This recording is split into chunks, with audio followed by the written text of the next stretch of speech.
নমস্কার, আশা করি প্রত্যেকেই ভালো রয়েছেন। হ্যাঁ, আজকে যে বিষয় নিয়ে আলোচনা, ওবিসির যে লিস্ট প্রকাশ করা হয়েছিল রাজ্য সরকারের তরফ থেকে, সেই লিস্টের উপর স্টে হয়েছিল।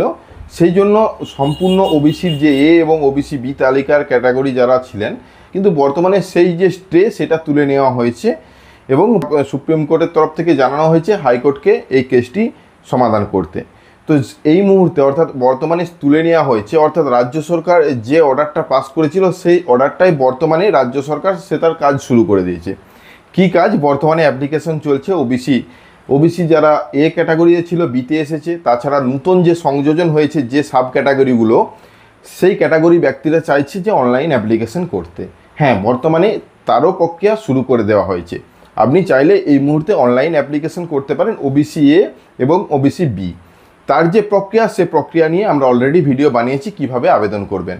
কিন্তু আবেদন করার পর যাদের নূতন সংযোজন অর্থাৎ সাবকাস্টটি নূতনভাবে অ্যাড করা হয়েছে, তাদের ক্ষেত্রে কি ডকুমেন্টস সাবমিট করতে হবে, সেই ডকুমেন্টসের মধ্যে একটা রয়েছে সাইডে স্ক্রিনে উঠছে যে আবেদনপত্র। অর্থাৎ যেখানে আপনি যদি পৌরসভা হয়ে থাকেন পৌরসভা থেকে, বা অঞ্চলে হয়ে থাকলে প্রধানের কাছ থেকে, প্রধান সাহেবের কাছ থেকে একটা সই করিয়ে আপনাকে নিয়ে যেতে হবে ডকুমেন্টস হিসেবে, যেটার মধ্যে আপনার সাবকাস্ট থাকবে। তো সেই ডকুমেন্টসটা আপনি কিভাবে তৈরি করবেন, এটা সম্পূর্ণ নিজের বয়ানের উপর ভিত্তি করেই তো বানানো হবে। তো বয়ানটা কি হবে সেটাই জানতে চলেছেন। অবশ্যই ভিডিওটাকে স্কিপ না করে লাস্ট পর্যন্ত দেখুন এবং আমাদের সাথে থাকুন। একটা ছোট্ট অনুরোধ, যদি আপনি আমাদের চ্যানেলে নতুন আসছেন, চ্যানেলটাকে সাবস্ক্রাইব করবেন, পাশের দেওয়া বেল আইকনটা ক্লিক করতে ভুলবেন না পরবর্তী নোটিফিকেশান পাওয়ার জন্য। আর যারা অলরেডি সাবস্ক্রাইব করে আমাদেরকে সাপোর্ট করছেন, অসংখ্য ধন্যবাদ। হ্যাঁ, চলুন সরাসরি স্ক্রিনের মধ্যে যেখানে আমরা বয়ানটা রেডি করে রেখেছি সেটাই দেখে নিই। চলুন। ওবিসির ক্যাটাগরি লিস্ট আপনাদের প্রত্যেকের কাছেই রয়েছে, কিন্তু নেই আপনাদের কাছে মেমো নম্বর। কোথা থেকে পাবেন সেটাও আলোচনা করছি। তো কী দরখাস্তটা লিখবেন সেটা একটু দেখে নেওয়া যাক। দেখুন, আমরা আমাদের মতো করে একটা দরখাস্ত লেখার চেষ্টা করেছি। এটা আপনি আপনার মতো করেও লিখতে পারেন। প্রথমে লিখবেন টু দ্য প্রধান, দিয়ে আপনার এলাকাটার নাম লিখবেন, কোন অঞ্চলের প্রধান, তারপর সেই এলাকাটা কোথায় অবস্থিত সেটা লিখে দিবেন। তার নিচে একটা অপশান অ্যাড করার কথা, যেটা হলো বিষয়। দেখুন, বিষয়টা অবশ্যই আবেদন একটা অ্যাড করবেন, কারণ বিষয়টা খুবই জরুরি, কি কারণে আপনি এই সার্টিফিকেটটি নিতে চাইছেন। তো সেই জন্য বিষয়টা এখানে আমি অ্যাড করছি।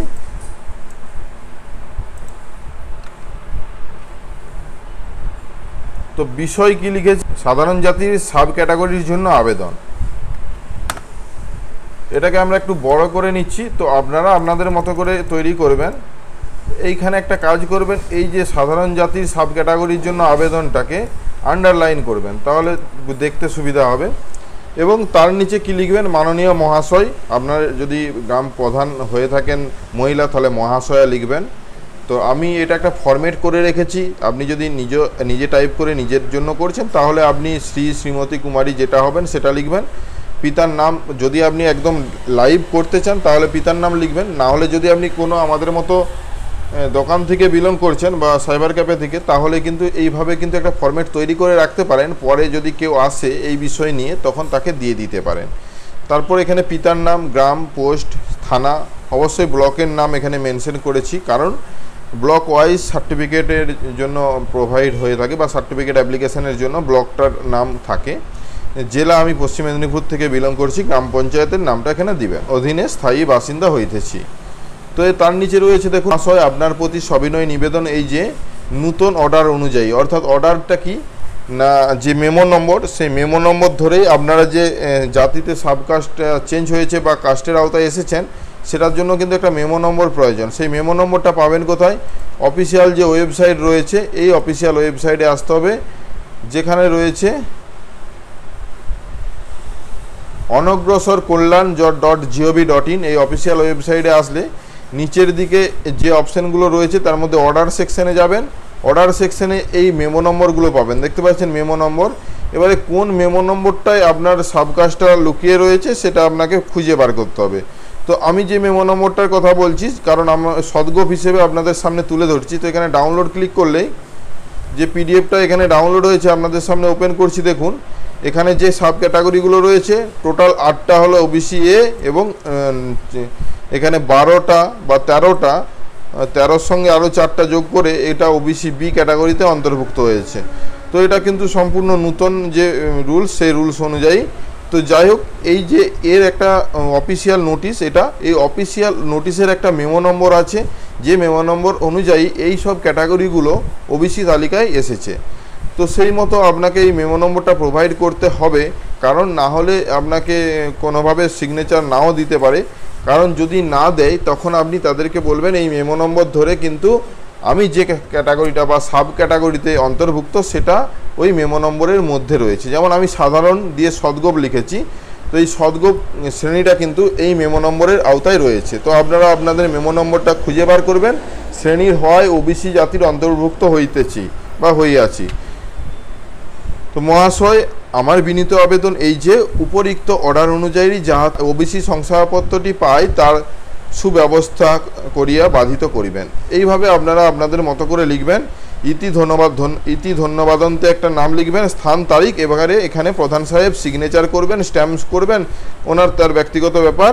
তারপরে ওনার দ্বারা এখানে সিগনেচার করা হবে, অ্যাপ্রুভ মানে স্ট্যাম্প দেওয়া হবে, এবং সেই কপিটা কিন্তু আপনাকে ফর্ম ফিল আপের সাথে যা যা ডকুমেন্ট সাবমিট করছেন তার সাথে কিন্তু এটা জমা দিতে হবে সাব ক্যাটাগরি হিসাবে। তো সাব ক্যাটাগরি হিসাবে কি কাগজ করবেন সে বিষয়ে আজকের আমাদের বিশেষ ভিডিওটা ছিল। আগের দিন আমরা দেখিয়েছি কিভাবে ফর্ম ফিল আপ করবেন, সে ভিডিওটা দেখতে পারেন। পরে আমরা আলোচনা করব কি কি ডকুমেন্টসগুলো একত্রিত করে আপনাকে অফিসে সাবমিট করতে হবে এবং কোন অফিসে। তো দেখা হচ্ছে নতুন কোনো ভিডিওতে। ধন্যবাদ। আশা করি বিষয়টা বুঝতে পেরেছেন। বয়ানটা সম্পূর্ণ নিজেদের তৈরি, আপনি আপনার মতো আরও ভালো করে গুছিয়ে লিখতে পারেন। আমরাও তাড়াতাড়ি পরিপ্রেক্ষিতে এটা বানানো হয়েছে।